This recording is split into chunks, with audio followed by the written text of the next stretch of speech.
Welcome back to परीक्षा race YouTube platform. साथियों, हम लोग पिट 2022 के लिए मॉक टेस्ट सॉल्व कर रहे हैं। आज हम लोगों का 22वां सेट है। आप लोगों ने अगर अभी तक नहीं देखा है तो अभी आपके पास समय है 10-12 दिनों का। आप लोग थोड़ा अच्छे से सीरियस होकर सभी मॉक टेस्ट को अच्छे से देख लेंगे तो मुझे उम्मीद है जीएस में बहुत अच्छा स्कोर आप ज़रूर करेंगे। वैसे आप लोगों के लिए एक सूचना है कि एडमिट कार्ड जारी हो चुका है, तो आयोग की साइट पर जाके वहाँ से डाउनलोड करके देख लें। चलिए शुरू करते हैं। आज का पहला प्रश्न है, जहांगीर द्वारा किस कंपनी को सूरत में कारखाना लगाने की अधिकृत किया गया, अर्थात उसे अधिकार मिला सूरत में जहांगीर द्वारा। देखिए, सूरत में जहांगीर द्वारा जो अधिकार दिया गया वो इंग्लिश ईस्ट इंडिया कंपनी को दिया गया था। इंग्लिश ईस्ट इंडिया कंपनी को ये ऐसा कब किया गया था? तो ये 1613 ईस्वी में किया गया था। चलिए नेक्स्ट है, पृथ्वीराज चौहान के विरुद्ध मोहम्मद गौरी के आक्रमण के समय कन्नौज पर निम्नलिखित में से किस वंश का शासक था? देखिए, यहाँ पे महत्वपूर्ण फैक्ट पहला ये है कि पृथ्वीराज चौहान और गौरी के बीच में कौन से युद्ध हुए थे? दो महत्वपूर्ण युद्ध हुए थे। कौन कौन से? तराइन प्रथम और तराइन द्वितीय। दोनों कब कब हुए थे? तो पहला जो है वो 1191 में, फिर तराइन द्वितीय जो है वो 1192 में, 1191 में। पृथ्वीराज चौहान तराइन प्रथम में जीते थे, दूसरे में वो हार गए थे।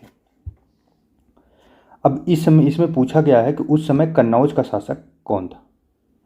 देखिए, जो कन्नौज के शासक थे वो गढ़वाल वंश, ऑप्शन नंबर डी।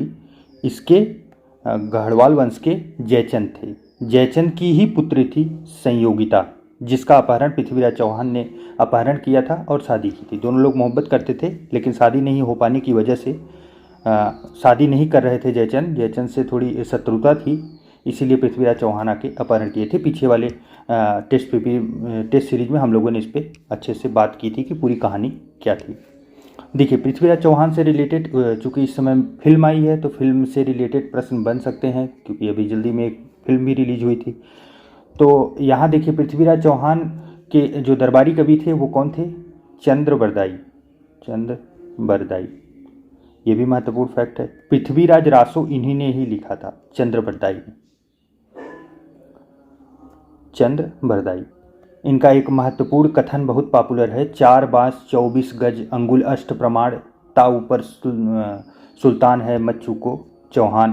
तो ये काफ़ी महत्वपूर्ण रहा है। तो चलिए नेक्स्ट आगे देखते हैं हम लोग।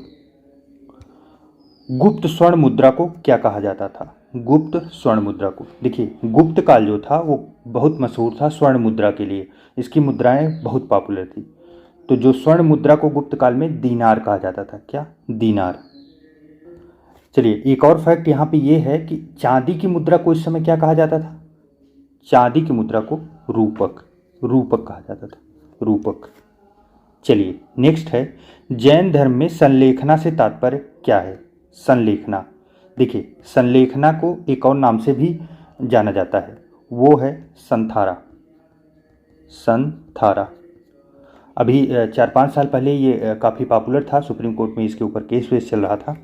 तो इसी वजह से देखिए, होता क्या है कि ये संलेखना पद्धति होती यह है कि जैसे मैं जैन धर्म, मान लीजिए जैन धर्म का मैं अनुयायी हूँ, तो मुझे लगता है कि मुझे अपने प्राण को अब त्याग देना चाहिए। तो मैं खाना पीना छोड़ के किसी एक जगह स्थिर कमरे में शांतिपूर्वक बैठ जाऊँगा और तब तक उपवास करूँगा कि जब तक कि मेरी मृत्यु ना हो जाए। तो ये उपवास के द्वारा प्राण त्यागने की एक प्रथा है, इसे ही संलेखना या संथारा पद्धति बोली जाती है। यह जैन धर्म में पॉपुलर है। अच्छा, एक फैक्ट और इसके बारे में महत्वपूर्ण है, आप लोग याद रखिए कि मौर्य सम्राट जो चंद्रगुप्त मौर्य, उनके द्वारा भी यही संलेखना पद्धति से ही अपने प्राण को त्यागे थे उन्होंने ही, क्योंकि वो लास्ट में जाके जैन अनुयायी बन गए थे, जैन धर्म के पालन करता। नेक्स्ट है, भारतीय पुरातत्व का जनक किसे कहा जाता है? भारतीय पुरातत्व का जनक, देखिए, अलेक्जेंडर कनिंघम को भारतीय पुरातत्व का जनक कहा जाता है। जबकि एक प्रश्न और महत्वपूर्ण है यहाँ पे कि भारतीय प्राग ऐतिहासिक का पिता किसे कहा जाता है। देखिए प्राग ऐतिहासिक का पिता, देखिए प्राग ऐतिहासिक का जो पिता है वह रॉबर्ट बुशफ्रूट को कहा जाता है। प्राग ऐतिहासिक का, भारतीय प्राग ऐतिहासिक का इतिहास का पिता, आप लोग इसे याद रखिएगा। चलिए नेक्स्ट है 1833 के चार्टर एक्ट के कुछ प्रावधान थे, नीचे दिए गए कूट के आधार पर सही उत्तर चुनिए। देखिए जो 1833 का चार्टर एक्ट था उसने कंपनी के व्यापारिक एकाधिकार को समाप्त कर दिया था, तो ये महत्वपूर्ण फैक्ट है, सही है। इसने गवर्नर जनरल की परिषद में एक विधि सदस्य सम्मिलित किया था, ये भी सही है। इसने प्रेसिडेंसियों के कानून बनाने के अधिकार को वापस ले लिया था, प्रेसिडेंसी जो कानून बनाते थे इसके पहले उन्हें अधिकार मिला था, उसको ये वापस ले लिया था, ये भी सही है। इसने फोर्ट विलियम के गवर्नर जनरल का नाम बदलकर भारत का गवर्नर जनरल कर दिया था, तो ये भी महत्वपूर्ण है, ये भी सही फैक्ट है। इसी के बाद से भारत के गवर्नर जनरल कहे जाने लगे, तो उपयुक्त सभी होगा, सही सत्य है, ऑप्शन नंबर डी। नेक्स्ट है ये द्वितीय गोलमेज सम्मेलन 1931 में कांग्रेस के प्रतिनिधि के रूप में भाग लेने वाले नेता कौन थे। देखिए यहाँ पे एक ट्रिक है, महत्वपूर्ण प्रश्न है। पहला तो ये फैक्ट इंपॉर्टेंट है, द्वितीय गोलमेज सम्मेलन कब हुआ था, तो 1931 में। कितने गोलमेज सम्मेलन हुए थे, टोटल 3 हुए थे। फर्स्ट कब हुआ था, फर्स्ट हुआ था 1930 में, दूसरा सेकेंड वाला 1931 में, और थर्ड वाला जब होता है वो 1932 में होता है। अब प्रथम में तो कांग्रेस की तरफ से कोई भाग लेने ही नहीं गया, इसीलिए उस समय लॉर्ड इरविन थे यहाँ के वायसराय अपने देश के। अब इनके ऊपर पड़ने लगा बहुत ज़्यादा प्रेशर ब्रिटेन से कि जल्दी से जल्दी कांग्रेस, क्योंकि कांग्रेस ही सबसे ज़्यादा प्रभुत्व रखती थी पूरे भारत में, सबसे बड़ी पार्टी थी, तो ये बोला गया कि कांग्रेस का प्रतिनिधि कोई आ ही नहीं रहा है तो क्या निष्कर्ष निकाला जाएगा, तो एक काम करिए उनको लेके आइए। तो फिर गांधी इरविन समझौता होता है, फिर उसके बाद सेकंड में गांधी जी सम्मिलित होने जाते हैं। कौन होते हैं, गांधी जी। अच्छा यहाँ पे जितने भी नाम दिए गए हैं जैसे मदन मोहन मालवीय, सरोजिनी नायडू, सब उसमें सम्मिलित थे। महत्वपूर्ण फैक्ट ये भी है, आप लोग इसे ध्यान में रखिए। सरोजिनी नायडू जो थी वो महिलाओं का प्रतिनिधित्व लेके गई थी, कांग्रेस का नहीं। कांग्रेस पे ध्यान रखिए, कांग्रेस से सिर्फ एक बंदे गए थे, वो थे महात्मा गांधी। और जबकि मदन मोहन मालवीय जी जो हैं ये राष्ट्रवादी दल के तरफ से गए थे। अच्छा एक और महत्वपूर्ण फैक्ट है, कई बार पूछा गया गोलमेज सम्मेलन से लेके कि तीनों गोलमेज सम्मेलन में कौन सम्मिलित हुआ था, तो तीनों में अंबेडकर जी शामिल हुए थे। अंबेडकर ये दलित वर्ग की तरफ से जाते थे वहाँ पे अपना जो प्रतिनिधित्व है उसको देने के लिए, कि देखने के लिए कि वहाँ क्या बातें हो रही। चलिए नेक्स्ट है अखिल भारतीय राजनीति में गांधी का पहला साहसिक कदम कौन सा था। अर्थात यहाँ पे पूछा जा रहा है गांधी जी के द्वारा पहला आंदोलन कौन सा किया गया था राजनीति में भारत के। देखिए गांधी जी का जो पहला साहसिक कदम था भारत में वो था चंपारण आंदोलन। चंपारण ये कहाँ हुआ था, बिहार के चंपारण में हुआ था। कब हुआ था, 1917 में। यहाँ क्या प्रॉब्लम थी, प्रॉब्लम ये थी 3 कटिया पद्धति पे जो किसानों के द्वारा नील की खेती कराई जाती थी मजबूरन। देखिए 20 भाग में से 3/20 भाग में से 3 भाग जो है ये महत्वपूर्ण रहता था नील बोने के लिए। क्यों, क्योंकि इंग्लैंड में जो है वहाँ पे कपड़े तैयार होते थे, कपड़ों को रंगने के लिए नील का एक पौधा होता था, उस पौधे से रंग निकाला जाता था, उसी से कपड़े रंगे जाते थे, तो ये महत्वपूर्ण कर दिया गया था। अच्छा किसान जो थे इसको बोना नहीं चाहते थे, उसके पीछे मजबूरी ये थी कि वो नील का पौधा जो था इतना ज़्यादा उर्वरा शक्ति खींचता था खेत से कि वो खेत को बंजर बना देता था। 2-3 साल लगातार बोने के बाद वो खेत पूरी तरह से समाप्त हो जाता था, वो किसी कार्य के लिए होता ही नहीं था। और नील का रेट ये लोग पहले से फिक्स रखते थे, बहुत कम मिनिमम रेट पे, और उसको ले लेते थे, तो इसलिए उससे फ़ायदा किसी को हो नहीं रहा था, तो इसीलिए किसान जो है वो तैयार नहीं थे नील की खेती के लिए। तो सबसे पहला साहसिक कदम गांधी जी का चंपारण आंदोलन था। अच्छा यहाँ पे कुछ आंदोलन दिए गए हैं, कौन कौन से सन में हुए हैं, तो असहयोग आंदोलन कब हुआ था, तो 1920 में हुआ था। रालेट एक्ट आप लोगों को पता होगा 1919 में आया था, जिसे काला कानून कहा गया था। दांडी यात्रा गांधी जी ने नमक सत्याग्रह के लिए जो चलाया था, दांडी यात्रा। नेक्स्ट है बंगाल का विभाजन करने वाला गवर्नर जनरल कौन था। देखिए बंगाल का विभाजन होता कब है, तो बंगाल का विभाजन 1905 में 5 में। एग्जैक्ट डेट कौन सी है? तो एग्जैक्ट डेट 16 अक्टूबर 1905 को बंगाल विभाजन होता है। कौन करते हैं? तो उस समय जो गवर्नर जनरल थे भारत के, लॉर्ड कर्जन के द्वारा ये किया जाता है। महत्वपूर्ण फैक्ट है, आप लोग इसे जरूर से जरूर याद रखिए। अच्छा, बंगाल विभाजन को फिर से वापस से रीयूनियन कब किया गया था? तो मतलब इसको फिर से विभाजन को रद्द कर दिया गया था। तो ये 1911 में जो जॉर्ज पंचम आए थे, दिल्ली दरबार लगा था, उस समय इसको खारिज कर दिया गया था कि बंगाल विभाजन पूरी तरह से समाप्त होता है। पीछे वाले टेस्ट में हम लोगों ने इसे अच्छे से देखा है। नेक्स्ट आइए देखिए, 1857 में किसने इलाहाबाद को आपातकालीन मुख्यालय बनाया था? 1857 की क्रांति, महत्वपूर्ण क्रांति, आप लोगों को याद होगा। इलाहाबाद को आपातकालीन मुख्यालय बनाया था, तो यह कौन थे? तो यह लॉर्ड कैनिंग के द्वारा किया गया था। लॉर्ड कैनिंग, इन्हीं के कार्यकाल में 1857 की क्रांति हुई थी। इन्होंने ही इलाहाबाद को आपातकालीन मुख्यालय बनाया था। यूपी से रिलेटेड प्रश्न है, इसलिए महत्वपूर्ण है, प्रश्न बनने के चांसेज हैं। एक फैक्ट और है कि इलाहाबाद में जो है 1857 की क्रांति में भारतीयों की तरफ से कौन विद्रोह का कमान संभाला था? तो मौलवी लियाकत अली जी थे। कौन? लियाकत अली।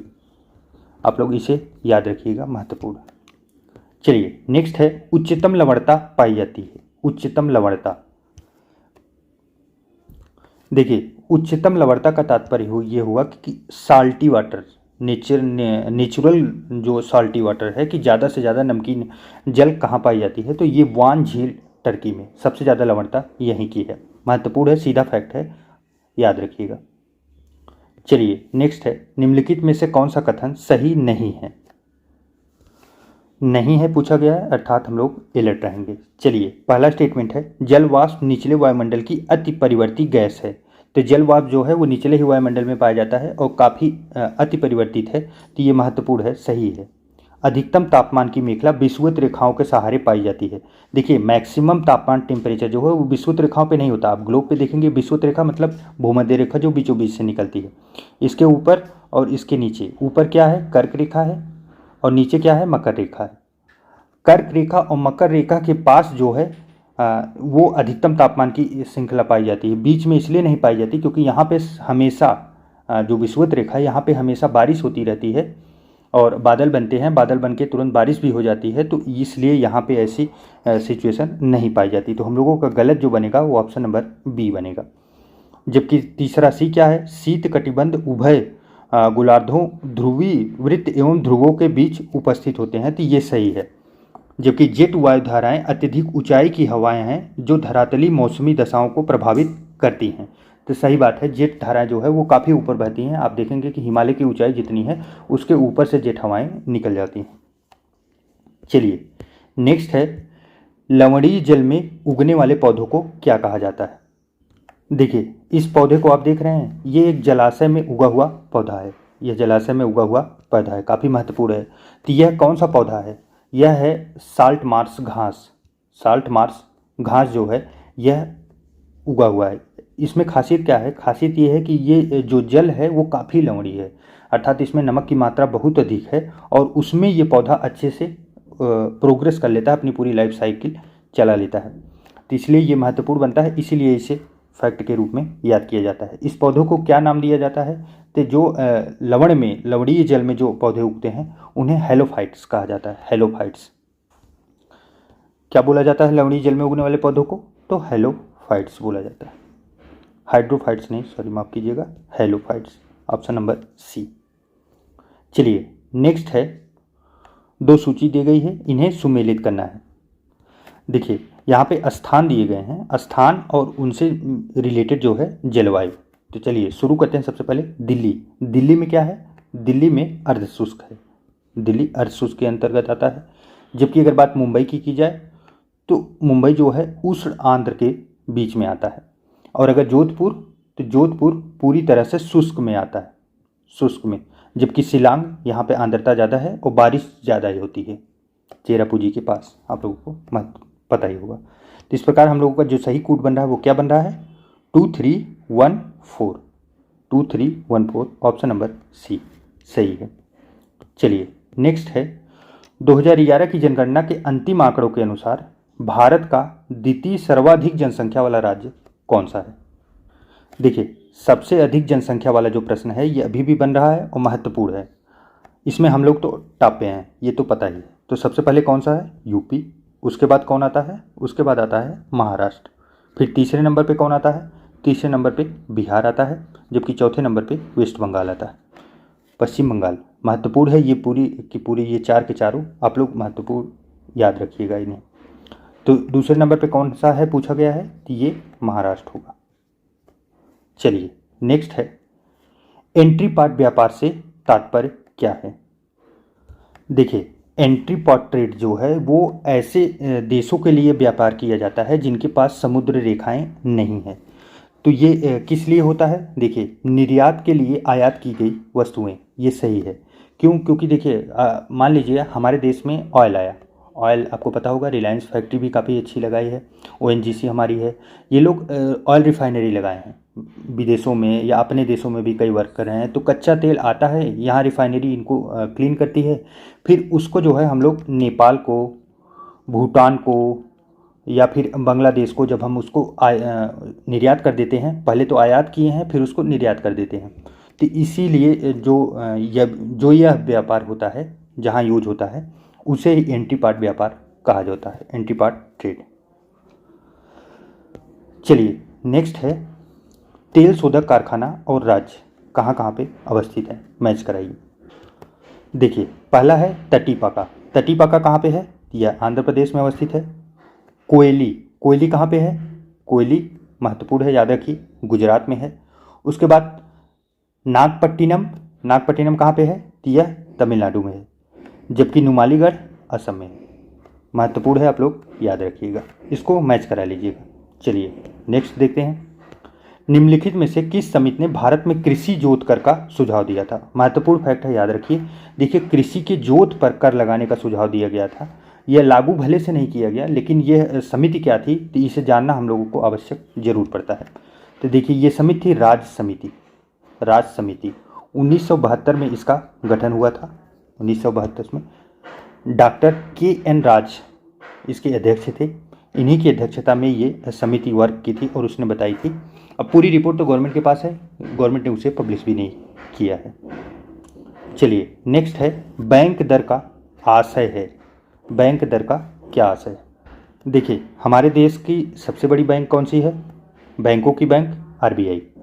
RBI जब पैसे उधार देती है किसको? व्यापारिक बैंक को, मान लीजिए SBI को, SBI को उधार देती है, इसे ही बैंक दर बोला जाता है। जिस रेट पे देगी वो बैंक रेट होगा, अर्थात केंद्रीय बैंक द्वारा ली जाने वाली आधिकारिक ब्याज दर। अब जब यहाँ पे SBI को दी है पैसे, तो SBI से तो कुछ तो ब्याज लेगी, वही ब्याज जो है वही बताया जा रहा है, केंद्रीय बैंकों द्वारा ली जाने वाली आधिकारिक ब्याज दर को बैंक दर बोला जाता है। RBI देती है किसको? व्यापारिक बैंक को। व्यापारिक कौन सी है? जो हम लोगों के बीच में व्यापार करने के लिए बैंक बैठी है, उस बैंक को। चलिए नेक्स्ट है, अवमूल्यन तब अधिक कारगर होता है, कब होता है? देखिए, अवमूल्यन का तात्पर्य क्या है? अवमूल्यन का तात्पर्य ये है कि अपने पैसे, अपने देश की करेंसी, मान लीजिए रुपए की आज पूरे दुनिया में वैल्यू है, मान लीजिए डॉलर के मुकाबले देखते हैं हम लोग तो 75 से लेके 80 के रुपए के आसपास पड़ता है, 80 रुपये $1 के बराबर, अर्थात इतने के बराबर हम लोगों के रुपए की वैल्यू है। अवमूल्यन का मतलब क्या होता है कि हम अपने रुपए की वैल्यू और गिरा लेते हैं और गिराते हैं, और ऐसे संभाल के गिराते हैं कि जिससे हमारे अंदर की महंगाई, हमारे देश के अंदर की महंगाई ना बढ़े, जबकि इससे हमारे देश के निर्यात पे बहुत बड़ा फर्क पड़े। तो ये क्या होता है? इसे अवमूल्यन बोला जाता है। तो अवमूल्यन करने से सबसे ज़्यादा फायदा किसको मिलेगा? जो अपने देश में सबसे ज़्यादा निर्यात करता है, अपने देश से बाहर पैसे, उसे सबसे ज़्यादा फायदा मिलता है।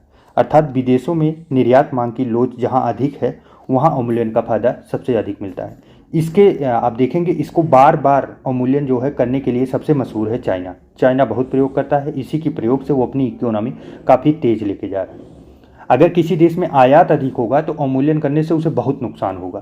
तो अपने देश में तो अभी बहुत ज़्यादा नुकसान होने की गुंजाइश है, क्योंकि हम लोग अभी आयात बहुत ज़्यादा कर रहे हैं, निर्यात कम कर रहे हैं, जबकि चाइना की इकोनॉमी आपको पता है कि आयात उसकी कम होती है।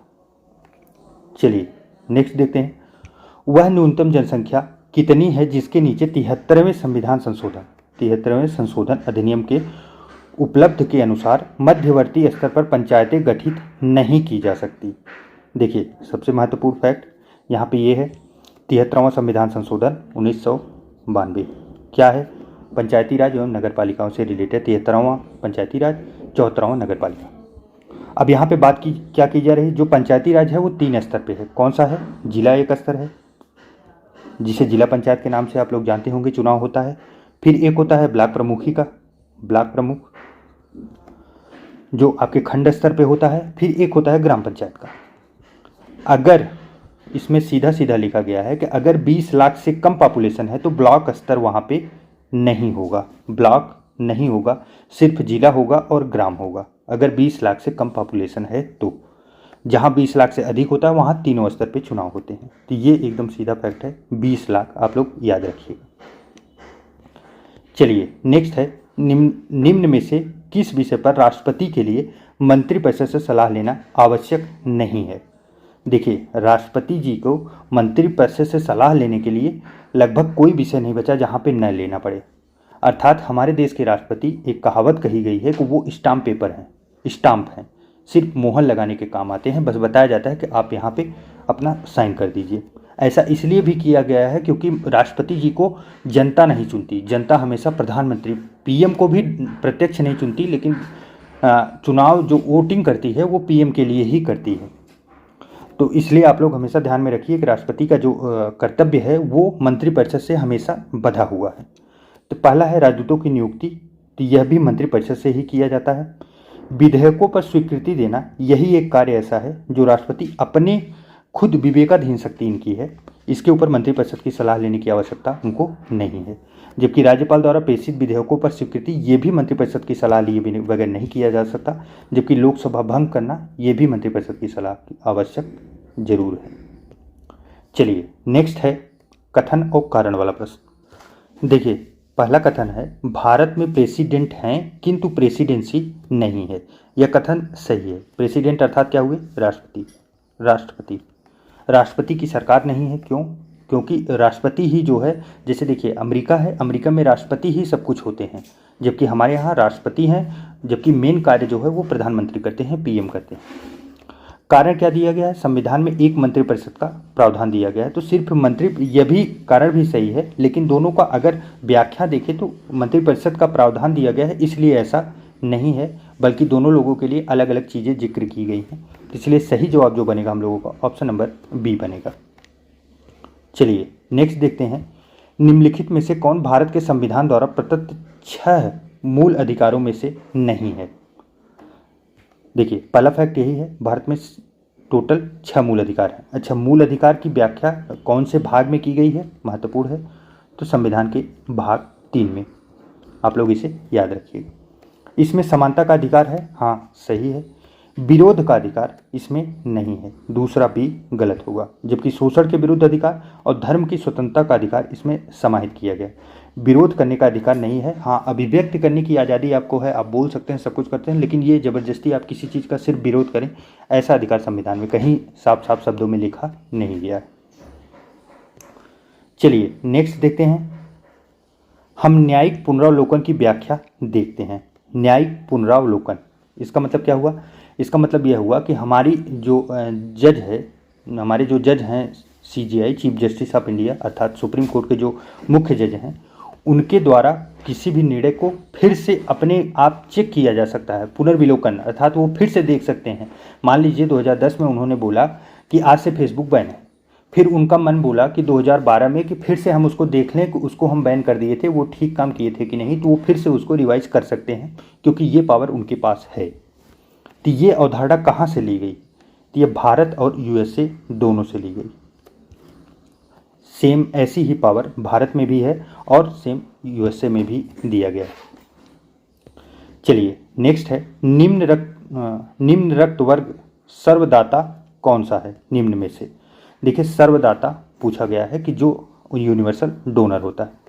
तो यूनिवर्सल डोनर हम लोगों को पता है, ज़्यादा एकदम इजी सा प्रश्न है, ओ ब्लड ग्रुप वाले सर्वदाता होते हैं, जबकि सर्वग्राही जो है वो AB वाले माने जाते हैं।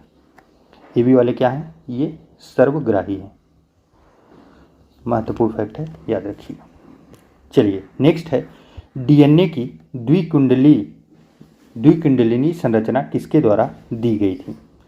देखिए डीएनए की द्विकुंडलीय संरचना का मतलब तात्पर्य ये हुआ कि जो डीएनए का ऐसा रूप बना रहता है, इसकी संरचना, जो इसका संरचना स्ट्रक्चर बना है, उसको सबसे पहले किसने उसकी खोज की थी।